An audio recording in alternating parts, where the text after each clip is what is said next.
sonra kola götür. Abi ip kopacak diye ödüm koptu ha. Bunlar burada alıştılar çıkıyorsun. Bir bana bak.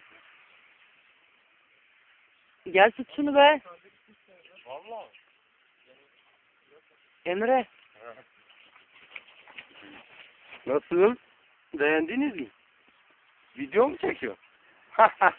Çevir çevir çevir. Bu Golyamlikçi kendisi muşlu olur. Görüyorsunuz. Adeta bir balina misali. Beni yiyecek. Ne yavrum? Evet. Levent amcaya bir öpücük at. Elvin amcaya da. Olur. Allah mahvettin balığı ya. Lan ne mahvedeceğim ben? Bazı arkadaşlar balık tutar. Bazıları da seyreder.